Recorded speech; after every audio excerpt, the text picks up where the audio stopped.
आपण बघितलेलं आहे WHO काय काम करतात ते लक्षात आलेलं आहे. आता सोबत पुढे घ्या युनायटेड नेशन. आता युनायटेड नेशन काय काम करतात, कशा पद्धतीने काम आहे, आणि IMA काय काम करतं हे दोन्ही होतं. दोन्हीचा आपण पर्यायी स्वरूपात जे दिलेलं आहे त्यांची माहिती बघू आणि त्या अनुषंगाने पुढे जाऊ आपण. बघा आता पुढे युनायटेड नेशन काय काम करतं. ठीक आहे, युनायटेड नेशन जर आपण म्हटलं म्हणजे त्याला आपण संयुक्त राष्ट्र असं म्हणतो. बघा संयुक्त राष्ट्र, संयुक्त राष्ट्र, संयुक्त राष्ट्र युनायटेड नेशन काय काम करतं ते बघा. आता युनायटेड नेशनचा अर्थ म्हणजे काय, ही एक आंतरराष्ट्रीय संस्था आहे. युनायटेड नेशन ही एक आंतरराष्ट्रीय संस्था, ही एक आंतरराष्ट्रीय संस्था आहे. ही एक. दुसरा, याची स्थापना म्हटलं तर 1945 ला झालेली आहे. बरोबर, स्थापना 1945 ला. मग भारत सदस्य आहे का, तर हो भारत सदस्य आहे. भारताने सदस्यत्व पद ही 1949 ला स्वीकारलेलं आहे. 1949 ला स्वीकारलेलं भारताचं पद. आणि त्यानंतर सदस्य राष्ट्र आज जर विचार केला आपण तर एकूण सदस्य राष्ट्र किती आहे, तर सदस्य राष्ट्र येतं यामध्ये 193 सदस्य राष्ट्र आहे. आले लक्षात.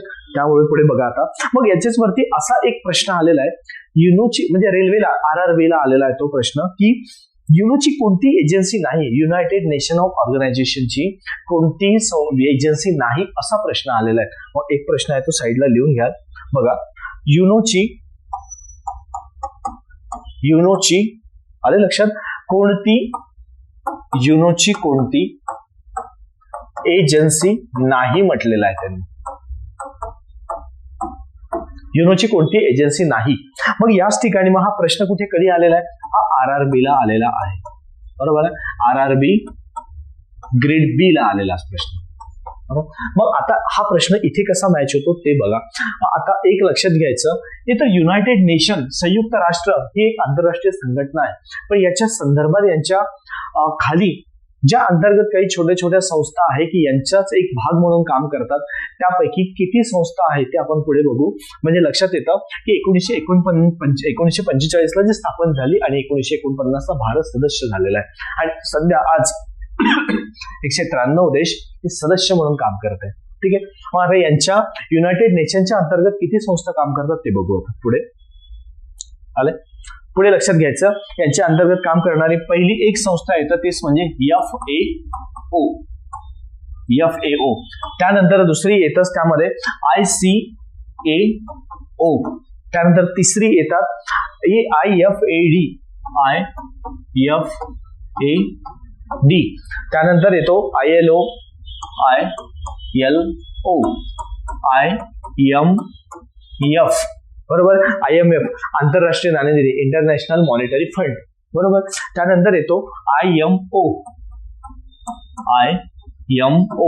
IMO काम करतात, त्याला आंतरराष्ट्रीय सागरी संघटना असं म्हटलं जातं. त्यानंतर युनेस्को, ज्याला आपण युनेस्को म्हणजेच काय, जागतिक वारसा दर्जा ज्या आपल्या एखाद्या वस्तूला किंवा एखाद्या स्थळाला दिल्या जातं ते ही युनेस्कोच्या अंतर्गत येतो. बरोबर, जागतिक वारसा, वर्ल्ड हेरिटेज आपण म्हणतो त्यांना. ठीक आहे, आणि त्यानंतर WHO वर्ल्ड हेल्थ ऑर्गनायझेशन, आणि त्यानंतर येतो WMO. WMO.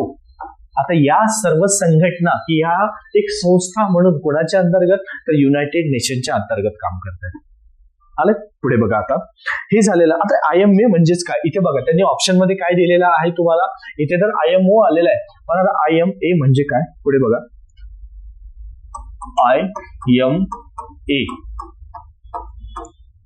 IMA च्या अंतर्गत काय काम करतात ते लक्षात घ्यायचं. आता IMO काय असेल, IMA इंडियन मेडिकल असोसिएशन. आलं लक्षात. बघा त्याचाही अर्थ लक्षात घ्या. Indian medical association. Indian medical association हे काम करत आहेत. मग यासोबतच लक्षात घ्यायचं की काय आहे, तर भारतातील एक वैद्यकीय ही एक संस्था की ज्या ठिकाणी वैद्यांची म्हणजे ज्या ठिकाणी आपण कैदी असतात, बरोबर आहे, तर त्याच ठिकाणी खाजगी राष्ट्रीय स्वयंसेवी संस्था म्हणून काम करतात इंडियन मेडिकल असोसिएशन. आणि त्यासोबत त्यांची मग याच्या पूर्वी म्हटलं तर कोण काम करत होतं, तर याच पूर्वीचं रूपांतर विचार करा. तर पूर्वी 1928 ला आले. पूर्वी 1928 मध्ये ऑल इंडिया मेडिकल असोसिएशन म्हणून ही संस्था स्थापन झालेली होती. म्हणजे कुठली? ऑल इंडिया, ठीक आहे, all India medical association, all India medical association.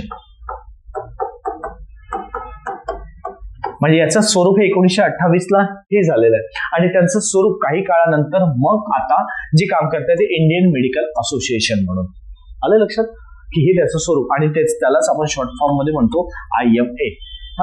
अशा पद्धतीने आपला हा जो पूर्ण प्रश्न होता तो स्टॉप. आणि हा एक लक्षात घ्या, 1928 ला ऑल इंडिया मेडिकल म्हणून झालेलं स्थापना, बरोबर आहे. मग त्याचं रूपांतर कोणत्या वर्षी? तर 1930 ला झालेलं. हे राहून गेलेलं होतं वर्ष. होऊ शकेल जर कधी तुम्हाला आलाय प्रश्न तर, म्हणून हा मुद्दा इथेच क्लिअर करा. याच्या व्यतिरिक्त तुम्हाला काही करायची गरज पडणार नाही. पुढे लक्षात घ्यायचं. आता 66वा प्रश्न तो काय सांगतो आपल्याला बघा.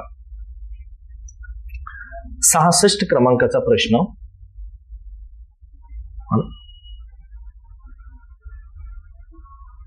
ठीक आहे, हा 66 क्रमांकाचा प्रश्न त्यांनी काय दिलेला आहे बघा. खालीलपैकी कोणत्या राज्यात विधान परिषद आहे म्हटलेला आहे, बरोबर आहे. म्हणजे बघा, झारखंड, कर्नाटक, गुजरात आणि ओडिसा असं दिलेलं आहे. कोणत्या राज्यात आहे म्हणजे तुम्हाला ज्या राज्यात आहे ते लक्षात घेणं महत्वाचं राहतं. ते किती राज्यामध्ये महाराष्ट्रामध्ये आहे असे भारतामध्ये किती राज्यामध्ये विधान परिषद आहे असा जर एक आकडा विचारला तर ते राज्य माहिती पाहिजे. किंवा यालाच प्रश्न कसा तयार होतो, खालीलपैकी कोणत्या राज्यात विधान परिषद नाही असं जर म्हटलं तर तुम्हाला आहे राज्य माहिती पाहिजे, म्हणजे नाही हा प्रश्न सुटेल. बरोबर. पुढे बघा आता त्यानंतर म्हणून आले लक्षात कोणत्या, आता हे ना राज्य लक्षात घ्या, झारखंड, कर्नाटक, गुजरात, ओडिसा दिलेलं आहे. आता किती राज्यामध्ये याचा प्रश्न तुम्हाला आता सुटेल बघा. पुढे विधान परिषद.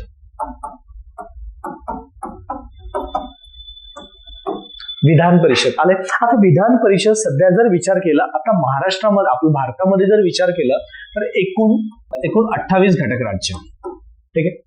मग 28 घटक राज्यांपैकी जर आपण विचार केला तर एकूण किती, तर यापैकी 6 घटक राज्यांमध्ये तुम्हाला विधान परिषद तुम्हाला दिसतंय. 6 घटक राज्यांमध्ये, बरोबर. मग विधान परिषद आहे. मग 6 राज्य कोणती आहे ते लक्षात घ्यायचं, ठीक आहे. 6 राज्य कोणती त्यापैकी लिहा त्याच्यामधला. त्यापैकी एक राज्य तेच म्हणजे महाराष्ट्र. दुसरं राज्य लक्षात घ्यायचं, दुसरं राज्य येतं आंध्र, तेलंगणा, कर्नाटक. म्हणजे बघा इकडे आंध्र प्रदेश, तिसरं येतं तेलंगणा आलं, चौथा आलं तुम्हाला कर्नाटक आलेलं आहे, बरोबर आहे. महाराष्ट्र, आंध्र, तेलंगणा, कर्नाटक, बरोबर आहे. त्यानंतर येतं उत्तर प्रदेश आणि बिहार. उत्तर प्रदेश आणि 6वं येतं ते म्हणजेच बिहार आलंय तुम्हाला. म्हणजे बघा 6 राज्य, महाराष्ट्र, आंध्र, तेलंगणा, कर्नाटक, उत्तर प्रदेश, बिहार. म्हणजेच बघा दक्षिण भारतातलं जर विचारलं तर 3 राज्य येतं. मध्य भारतामधलं विचारलं तर एक महाराष्ट्र तुम्हाला एक पहिला क्रम येऊन जातो आणि त्याच्यानंतर उत्तरेला जर गेलं तर उत्तर प्रदेश आणि बिहार राज्य येतं, बरोबर. म्हणजे अशा पद्धतीने एकूण 6 राज्य भारतामध्ये, म्हणजे 6 राज्यामध्ये भारतातील विधान परिषद आहे असं लक्षात येतं आपल्याला. मग जे इतर राज्य नाही तर मग यांच्यापैकी परत असाही प्रश्न एक, ठीक आहे चल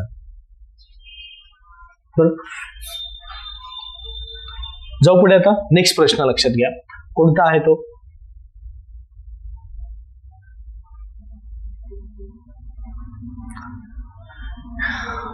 एकाहत्तर प्रश्न बघा आता, बरोबर आहे. 71वा प्रश्न त्यांनी काय म्हटलेलं आहे आपल्याला,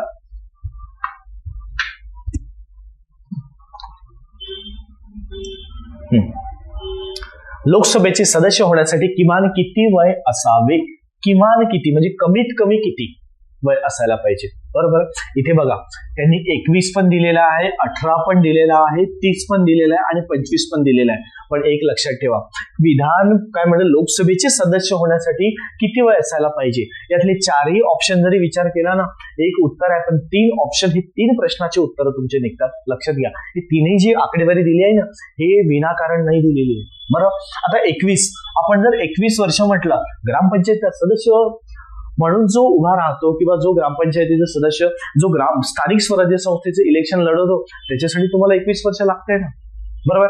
18 वर्ष हे कशाचं, मतदानाचं वर्ष दिलेलं आहे. जे 21 वरून 18 करण्यात आलंय, म्हणजे 21 वरून जर समजा तुम्हाला 18 पर्यंत मतदानाचं कोणत्या घटना दुरुस्तीने झालं असेल तर ते राजीव गांधी ज्यावेळेस पंतप्रधान होते भारताचे त्यावेळेस 1989 ला जे 61वी घटना दुरुस्ती झाली आहे ना, त्या घटना दुरुस्तीनुसार तुम्हाला 21 वरून तुम्हाला 18 वर घेऊन आलेले आहे. म्हणजे आलंय 18 वर्ष मतदानाचं. त्यानंतर 30 आणि 25. आता पुढे बघू आपण, हे सर्वच एक एक लिहून घेऊ आपण, व्यवस्थित समजेल तुम्हाला. पुढे बघा आता 30 वर्ष हे कशासाठी असणार आहे तर राज्यसभेतील जागेच्या बाबतीतची वयोमर्यादा, म्हणजे राज्यसभेची वयोमर्यादा. आता बघा 30 कशासाठी दिलेलं आहे,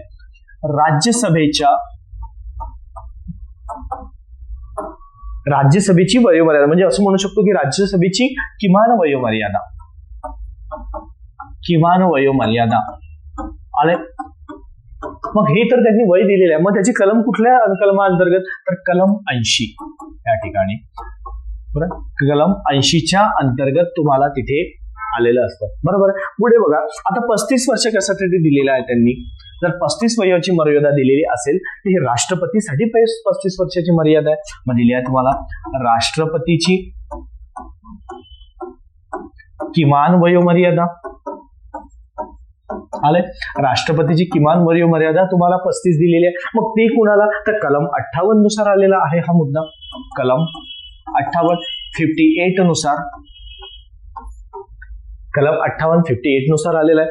त्यासोबत लक्षात ठेवा, मग इथे जर 35 दिलेला आहे तुम्हाला राष्ट्रपतीसाठी, तर मित्रांनो परत एक लक्षात घ्या, इथे राष्ट्रपती म्हटलंय त्यांनी, मग राज्यपालासाठी कुठे किती असेल, कारण राष्ट्रपती हे केंद्राचं घटनात्मक पद आहे, तर राज्यपाल सुद्धा राज्याचं घटनात्मक पद येत आहे ना, मग राज्यपालासाठी सुद्धा किती असेल हे तुमच्या लक्षात यायला पाहिजे, बरोबर आहे. मग राज्यपाल होण्यासाठी सुद्धा तुम्हाला 35च वय लागतं ना.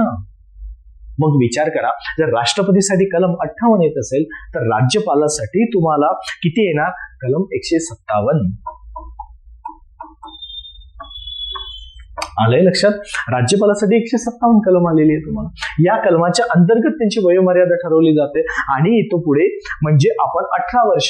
मग 18 वरून तुम्हाला 18 वर्ष जे आलेले आहे तर 18 वर्ष हा तर तुम्हाला मतदानाचा अधिकार देण्यात आलेला आहे, बरोबर आहे. मतदानाचा अधिकार दिला, पण त्यासोबत लक्षात घ्या 21 वर्ष जे म्हटलंय ना, तर 21 ग्रामपंचायतचा जो सदस्य होतो, सरपंच होतो, त्याच्यासाठी ती वयोमर्यादा 21 दिलेली आहे. पण लक्षात ठेवा 18 हे मतदानाचं वर्ष, हे 21 वरून तुम्हाला 18 वर घेऊन आलंय, तेच म्हणजे 61वी घटना दुरुस्ती, बरोबर आहे. इकडे लक्षात घ्या 61वी घटना दुरुस्ती आहे 1989ची, आणि त्या काळात कोण पंतप्रधान होते तर राजीव गांधी हे पंतप्रधान होते, आले लक्षात. आणि त्यांचं निधन किंवा त्यांची हत्या 1991 ला झाली, तर हा मुद्दा त्यांच्या काळातील झालेली हे घटना दुरुस्ती आहे, आले. पुढे बघू आपण आता, प्रश्न सुटलाय ना, पुढे बघा आता. त्यानंतर येतोय बरोबर, आता येतो 72वा प्रश्न. काय सांगतायत, ऑक्सिजन बर्ड पार्क चे उद्घाटन कुठे करण्यात आले. ऑक्सिजन बर्ड पार्क म्हणून हे कुठे करण्यात आले असेल ते लक्षात घ्या. ऑक्सिजन बर्ड पार्क बघा आता कुठे असेल ते, बरोबर. म्हणजे ऑक्सिजन बर्ड पार्क म्हणजे काय ते समजून घेणं महत्वाचं आहे. पुढे बघा, ऑक्सिजन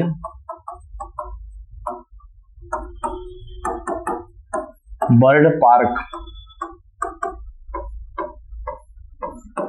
ऑक्सिजन बर्ड पार्क म्हणजे काय हे एक लक्षात घ्यायचं. पुढे मग आता कुठे असेल हे ठिकाण तर लक्षात घ्या, ठिकाण येतं तुम्हाला हे नागपूर हैदराबाद महामार्गावरती, बरोबर आहे. नागपूर हैदराबाद महामार्गावरती येतं, बरोबर आहे. नागपूर हैदराबाद महामार्गावरती येतं, ठीक आहे. म्हणजेच नॅशनल हायवे, बरोबर, राष्ट्रीय महामार्ग येतो. मग त्या ठिकाणी नागपूर ते हैदराबाद म्हटलं तर ओल्ड हायवे जर विचार केला तर NH7 म्हणतो आपण, हा ओल्ड दिलेला आहे, ओल्ड क्रमांक.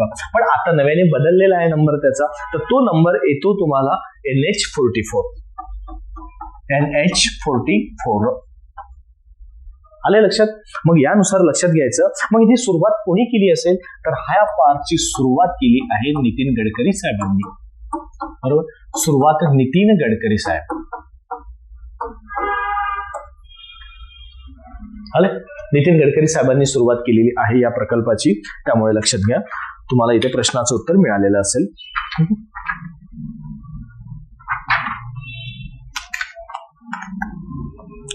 77वा प्रश्न बघा.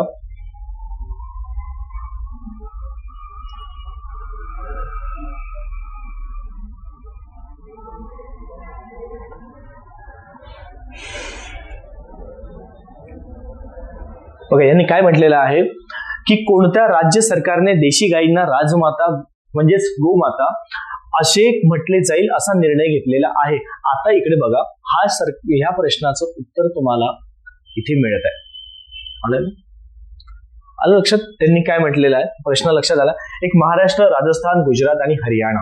आलं, मग या ठिकाणी त्याचं तुम्हाला उत्तर मिळणार आहे. तर आता पुढे बघू हा प्रश्नाचं कसं काय उत्तर आलेलं असेल. बघा आता विश्लेषण पुढे बघू. बघा आता त्याने दिलेला आहे राजमाता हा गोमाता म्हणून.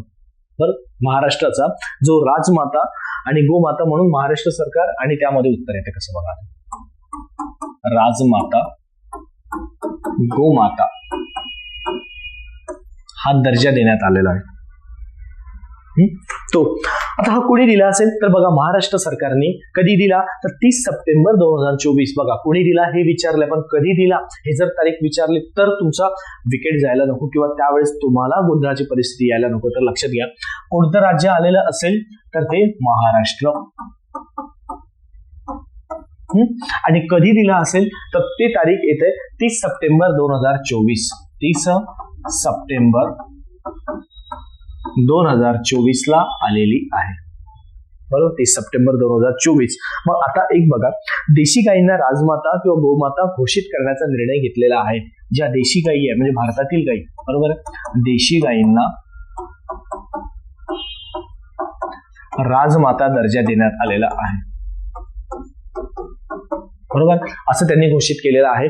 परत त्यासोबतच येतं मग गायींच्या जाती कुठल्या कुठल्या आहेत. बरोबर, मग गायीच्या जाती सुद्धा विचारू शकतात की या भागात ही गाय आढळते का, त्या भागात ती गाय आढळते का. पण त्याच्यासोबतच आधी लक्षात घेऊ की हे जर राज्य, आता महाराष्ट्र राज्याने दर्जा दिलेला आहे, मग याच्या पूर्वी सुद्धा इतर राज्यांनी दर्जा दिला आहे का, तर हो असं याचं उत्तर. तर लक्षात घ्या, हे पहिलं राष्ट्र. मग कोण आहे पहिलं राज्य, तर लक्षात घ्या, पहिले राज्य की ज्या राज्याला त्यांनी दर्जा दिलेला आहे ते राज्य येतं म्हणजेच कुठलं असेल तर ते उत्तराखंड राज्य आहे. उत्तराखंड राज्याने पहिलं राज्य. मग दुसरं राज्य कुठले असेल तर दुसरे राज्य हे महाराष्ट्र ठरलेले आहे.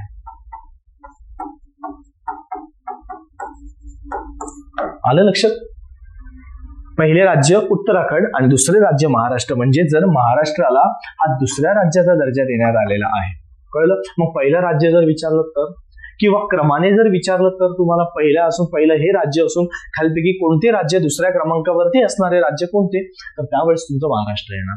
किंवा क्रमांकाने जर विचारला तर महाराष्ट्र हे जर दुसरे राज्य असून पहिले राज्य रिकामी जागा हे घोषित करण्यात येत आहे, अशा वेळेस उत्तराखंड येते तुम्हाला. ठीक आहे. मग आता जे तुम्हाला विचारू शकतात, गायी म्हणजे कोणत्या प्रदेशामध्ये कोणत्या जातीची गायी आढळतात ते विचारू शकतात. म्हणून या तिथे आता गायीच्या जाती कुठल्या, तर मराठवाड्यामध्ये आढळणारी जी गायींची जात आहे, मराठवाड्यामध्ये जर कुठली आढळते तर देवणी आणि लाल कन्हारी आढळतं. देवणी,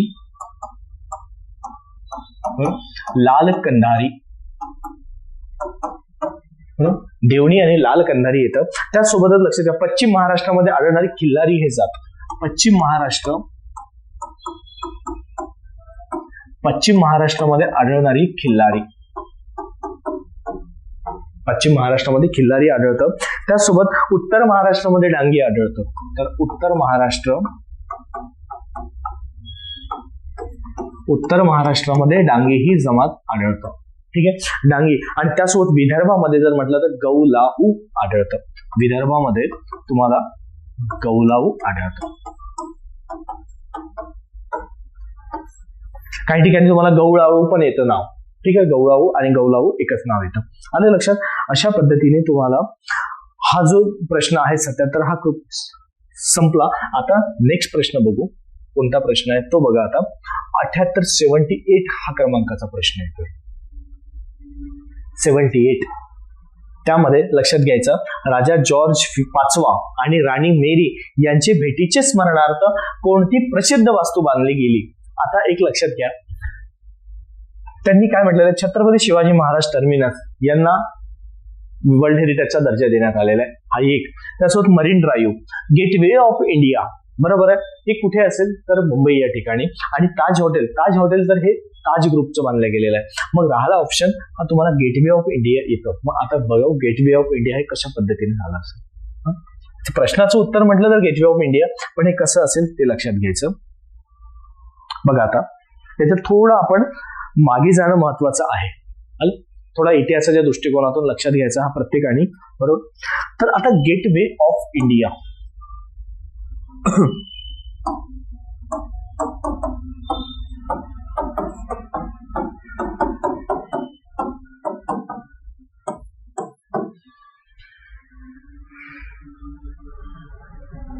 आता गेटवे ऑफ इंडिया जर आपण म्हटलं मित्रांनो लक्षात घ्यायचं, आता गेटवे ऑफ इंडिया हे तुम्हाला मुंबई या ठिकाणी येतं, बरोबर आहे. तर ज्या ठिकाणी तुम्ही अरबी समुद्राच्या किनारी ताज हॉटेलच्या जवळ जातात तिथे खूप मोठी कमान दिसतं, म्हणजे आज त्याला गेटवे ऑफ इंडिया हे नाव देण्यात आलेलं आहे. पण त्या कधी तुम्ही हा विचार केलाय का, हे कधी बांधलं असेल, कुणी बांधलं असेल आणि का बरं बांधलं असेल. तुम्हाला समुद्राच्या किनारी असं गेट उभं करून ठेवलेलं आहे आणि त्याचा काय अर्थ आलेला असेल, असं कधी विचार आलाय का तुमच्या मनामध्ये. तर नक्कीच लक्षात घ्या, त्याचं उत्तर याचं तुम्हाला आता पुढे बघा. हे कोणी बांधलेलं असेल तर भारतामध्ये ज्यावेळेस 1905 ते 1911 या दरम्यान मध्ये जर विचार केला तर एक बंगालची फाळणी म्हणून तुम्हाला घोषित झालेली होती. आलंय लक्षात? बंगालची फाळणी. आता हे बंगालची फाळणी काय असते, तर ब्रिटिशांचं एक धोरण होतं, फोडा आणि राज्य करा, बरोबर. मग फोडा आणि राज्य करा हे जर ब्रिटिशांचं धोरण असेल तर त्याच वेळेस लक्षात ठेवा, भारतामध्ये हा सर्वात मोठा जर आज म्हटलं तर प्रेसिडेन्सी किंवा प्रांत जर विचार केला, ब्रिटिशांचं ज्या तिथे साम्राज्य होतं की अस्तित्व होतं, असा बंगाल प्रांत येतो. मग बंगाल प्रांतामध्ये ब्रिटिशांचं बरंच अस्तित्व होतं, बऱ्याच काळापासून तिथे थांबलेले होते. मग त्याच विचार करा, आणि तो जर विचार केला तर क्षेत्रफळाच्या दृष्टीने जरी विचार केला तर बंगाल प्रांत हा बराच मोठा होता. मग त्यावेळेस लक्षात घ्यायचं, बंगाल प्रांत जर मोठा असेल आणि त्यांचं अस्तित्व, त्यांचा रेव्हेन्यू सुद्धा खूप जास्त प्रमाणात मिळत होता, म्हणून त्यांना असं वाटत होतं. आणि त्याच वेळेस हिंदू आणि मुस्लिम ह्या वादामध्ये जर ठिणगी टाकली असेल ना, तर खऱ्या अर्थाने ब्रिटिशांनी टाकलेली आहे. तो वाद जो म्हटलं हिंदू मुस्लिमचा अजूनही आजही मिटलेला नाही, आणि जोपर्यंत आपण सामंजस्याने घेणार नाही तोपर्यंत मिटणार पण नाही. विनाकारण आपण आपल्या आपसामध्ये म्हणजे भांडत चाललोय, वादात पडत चाललेलो आहे. पण एक लक्षात घ्या, समजून घ्या, ज्यावेळेस बंगालची फाळणी केली म्हणजे ब्रिटिशांचं एकच धोरण होतं ना, फोडा आणि राज्य करा, फोडा आणि राज्य करा, हे त्यांचं एक ब्रिटिशांचं धोरण होतं. आले लक्षात? मग या धोरणाचा त्यांनी फायदा घेतला आणि भारतापासून बंगालला हा वेगळा करण्याचा प्रयत्न होता त्यांचा. मग त्याच वेळेस लक्षात घ्या, ज्यावेळेस त्यांचा प्रयत्न कुठेतरी असं वाटलं त्यांना की सार्थकी लागत आहे, त्याच वेळेस 1905 ला त्यांनी बंगालची फाळणी म्हणून घोषित केली. आणि नेमकं त्यावेळेस भारतामध्ये इतके आंदोलनं आपापल्या पद्धतीने आंदोलन करायला लागलेत, कोणी राख्या बांधून सुद्धा वेगळे व्हायला लागले. भारत आणि बंगालमध्ये फाळणी झाली म्हणून जरी भूप्रदेशाने जरी वेगळं करायचं ठरवलेलं असेल, पण तरी माणूस हा माणसापासून वेगळा होत नव्हता ना. कुठेतरी त्याच ठिकाणी आपण जर विचार केला तर हे सारखं चाललेलं होतं त्यांचं की यांना कशा पद्धतीने आपण एकत्र राहता येईल. आणि त्यावेळेस चाललेलं स्वदेशी आंदोलन, वंगभंग आंदोलन हे त्यावेळेस चाललेले होते. एक स्वदेशी चळवळ म्हणजे त्यालाच आपण आंदोलन म्हणतो. आले? त्यासोबतच वंगभंग आंदोलन जे चाललेलं होतं हे सुद्धा त्यावेळेस आलेलं होतं. अशा पद्धतीने भारतामध्ये वेगवेगळ्या पद्धतीने आंदोलन चाललेले होते आणि याच आंदोलनाचा सहभाग म्हणजेच काय, बंगालची फाळणी सुद्धा त्याच वेळेस, म्हणजे बंगालची फाळणीचा एक पार्ट म्हणून स्वदेशी चाललेलं होतं हा भाग. मग सारखं तुम्हाला 1911 पर्यंत पूर्ण भारत पेटलेला दिसत होता आणि हाच भारत पेटत असल्यामुळे शेवटी ब्रिटिशांच्या नाकी नऊ येऊन गेले. भारतीयांनी जिथे बघा तिथे आंदोलन आपापल्या पद्धतीने सुरुवात झालेली होती. कारण त्याच वेळेस त्यांनी लक्षात घ्या 1906 ला तुम्हाला मुस्लिम लीगची सुद्धा स्थापना केलेली होती. आले. मुस्लिम लीगची सुद्धा स्थापना करून दिली. म्हणजेच का त्यांचं एकच डोक्यात होतं की भारतीयांपासून किंवा भारतातील हिंदूंपासून मुस्लिमांना वेगळं कसं करायचं, म्हणजे एका घराला 2 घरामध्ये विभागलं, दोघांची ताकद कमी करायची आणि दोघांवरती पाहिजे त्या ठिकाणी वार करायचा, म्हणजे त्यांना तिथे संपवायचं आणि स्वतःला जिंकायचं, म्हणजेच काय ब्रिटिशांचं धोरण होतं. पण हे असं झालेलं नाही. 1911 पर्यंत भारत पेटत राहिला आणि 1911ला नेमकं जर बघितलं आपण तर त्यावेळेस कुठेतरी ही फाळणी रद्द होण्याची घोषणा झाली आणि ती रद्द होण्याची घोषणा केली म्हणजेच कोणी असेल तर एक लक्षात घ्या, त्याच वेळेस हे गेटवे ऑफ इंडिया जेव्हा स्थापन झालं त्यावेळेस लक्षात घ्या की जर समजा रद्द झालेली होती फाळणी, लक्षात घ्या बरं, फाळणी जर रद्द झाली असेल त्याच वेळेस लक्षात घ्या मग कोणी असेल तर भारताच्या भेटीवरती पंचम जॉर्ज हा 5वा हा त्याच्या पत्नी मेरी सोबत भारताच्या भेटीवरती आलेला होता. बरोबर आहे. म्हणजेच काय, भारत भेटीवरती म्हणतो आपण तर पंचम जॉर्ज म्हणजे हा 5वा राजा आणि मेरी वाईफ त्याची सोबत भारत भेटीवरती आलेला होता आणि त्यांनी दिल्ली दरबार भरविलेला होता. मग हा मुंबईला का आला, जर दिल्लीला त्याला जायचं होतं तर लक्षात घ्या मित्रांनो, त्या काळामध्ये ना आपल्याकडे विमान सेवा होती, ना आपल्याकडे जलवाहतूक होती, बरोबर, ना रस्ते वाहतूक होती ती आपल्याकडे लक्षात घ्या ना आपल्याकडे रेल्वे वाहतूक होती त्यावेळेस, बरोबर आहे, ना आपल्याकडे विमान वाहतूक होती, ना रस्ते वाहतूक होती ती फक्त ना फक्त एक मध्ये जलवाहतूक. आणि दिल्लीला समुद्र किनारा लाभलेला नाही, तो समुद्र किनारा लाभलाय तो आपल्या महाराष्ट्र मुंबईला, बरोबर आहे. त्या ठिकाणी मग हे जलवाहतुकीद्वारे त्या ठिकाणी मुंबई या बेटावरती येऊन थांबलेले, ज्या बेटाला 7 बेटाचं शहर आपण म्हणतो तिथे येऊन थांबले आणि त्या ठिकाणी त्याच्या स्वागतासाठी अशी कमान उभारण्यात आली. जसं आपण आजही कुठला कार्यक्रम असेल, गणपती नवरात्र, त्यावेळेस जसं आपण गेट उभं करतो, बरोबर आहे, मंडप डेकोरेशन मध्ये त्या पद्धतीने उभं करण्यात आली आणि त्यावेळेस लक्षात घ्या ज्यावेळेस त्यांनी ती स्वागतासाठी ते कमान उभी केली आणि त्या कमानीचं एक अस्तित्व राहावं म्हणून भारताच्या भेटीवरती राजा पंचम जॉर्ज आला आणि त्यावेळेस त्यांनी काय केलं, ह्या फाळणीला रद्द म्हणून घोषणा केलेली होती. आले लक्षात. आणि ज्यावेळेस ते रद्द केल्यावेळेस गेट उभं करण्यात आलं त्याला स्वागतासाठी आणि त्याच गेट तर साधं होतं कमानीसारखं, पण 1911 नंतर 1914 साली त्याचं बांधकाम नेहमीसाठी अस्तित्व राहावं म्हणून ब्रिटिशांनी किंवा भारतीयांनी पण सुद्धा बांधायला सुरुवात केली. ते 1924 पर्यंत पूर्ण बांधकाम झालं. म्हणजे आज 2024 साली त्याला 100 वर्ष पूर्ण झालेलं दिसतंय. आलंय लक्षात. हे त्यामागचे येतं इतिहास. आणि मग त्यावेळेस आजही ते जर बघितलं तर ते गेटवे ऑफ इंडिया हाच बेसॉल्ट खडकाने बांधला गेलेला आहे. मग त्यासाठी शैली कोणती वापरण्यात आलेली असेल तर हे गुजराती शैलीच्या पद्धतीने बांधण्यात आलेलं आहे. म्हणजे गुजराती शैली या ठिकाणी दिसतंय, बरोबर. गुजराती शैलीने बांधण्यात आलेलं आहे, त्याची कलाकुसरीचं काम चाललेलं त्यामध्ये, बरोबर आहे. आणि त्याची मग कधी बांधण्यात तर 20व्या शतकामध्ये बांधण्यात आलेला आहे, बरोबर.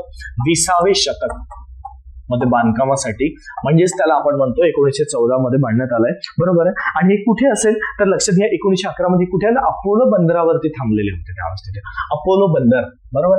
या ठिकाणी अपोलो बंदर तिथे थांबलेले होते ते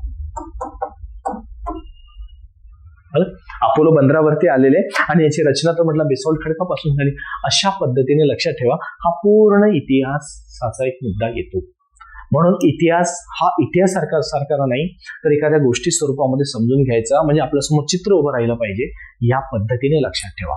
आले लक्षात. म्हणजेच पुढे बघा तुम्हाला समजायला खूप सोपं जातं. तर पुढे बघा आता नंतरचे प्रश्न जर आपण बघितले तर त्यावेळेस लक्षात घ्यायचं आपण. आता पुढे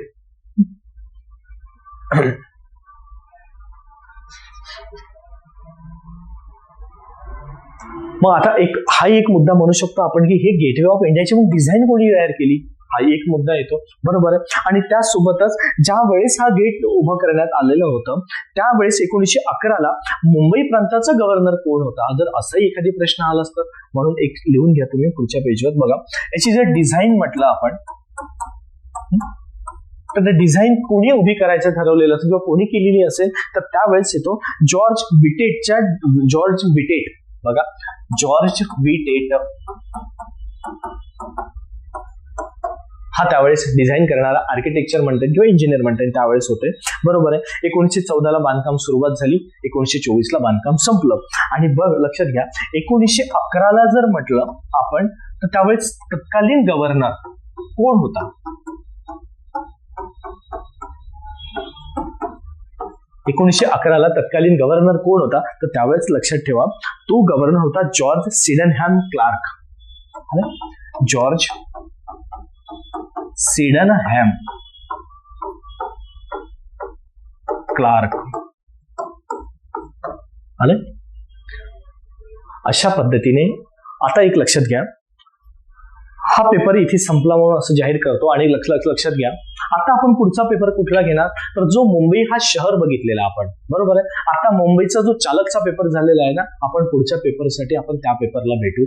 पण विद्यार्थी मित्रांनो, ज्या विद्यार्थ्यांपर्यंत हा व्हिडिओ पोहोचलेला असेल त्यांनी प्रत्येकाने लाईक करा, शेअर करा आणि सबस्क्राईब सुद्धा करा. आणि विद्यार्थी मित्रांनो, कमेंट सुद्धा करा बरं, कारण खूप एनर्जीने आपण तुम्हाला कुठेही कमी राहायला नको, हा एक उद्देश आमचा आहे.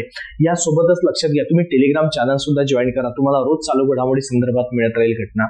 त्यासोबतच तुम्ही इंस्टाग्रामला सुद्धा फॉलो करा, तुम्हाला तिथे सुद्धा बऱ्याच क्लासविषयी किंवा अकॅडमीविषयी अपडेट मिळत राहणार आहे. आणि युट्यूब चॅनलला तर विद्यार्थी मित्रांनो आहेच. आणि परत एक की 51 रुपयामध्ये जे आपण बॅच सुरू केलेली आहे, प्रत्येक रविवारी आपण लाईव्ह येऊ, तुमच्या पूर्ण अभ्यासाचं एक शेड्यूल दिला जाईल, एक तुम्हाला स्ट्रॅटेजी ठरवल्या जाईल आणि पुढच्या प्रत्येक संडेला आपण अभ्यास काय काय करायचा अशा पद्धतीने एक लक्षात घ्यायचा, बरोबर आहे. म्हणजे असं एक लक्षात घ्या की तुमचं मागं पूर्ण रिव्हिजन, तुमचा अभ्यासाचं एक तुम्हाला शेड्यूल देईल. तुमचे जे काही डाऊट असणार आहे अभ्यासाविषयी ते सर्व तुम्ही लाईव्ह राहून, आणि हे फक्त लाईव्ह राहायचं संडेला, तुम्हाला रेकॉर्डेड स्वरूपात मिळेल पण लाईव्ह राहील तर तुमच्या अभ्यासाच्या अडचणी सुटेल. म्हणून प्रत्येक विद्यार्थी मित्रांनी प्रयत्न करा, खाली दिलेल्या ज्या ऍप्लिकेशन आयडी आहे ते ऍप्लिकेशन तुम्ही काय करा, प्ले स्टोरला जाऊन डाउनलोड करा आणि प्रत्येक विद्यार्थ्यांपर्यंत पोहोचवण्याचा प्रयत्न करा. विद्यार्थी मित्रांनो, जय हिंद, जय महाराष्ट्र.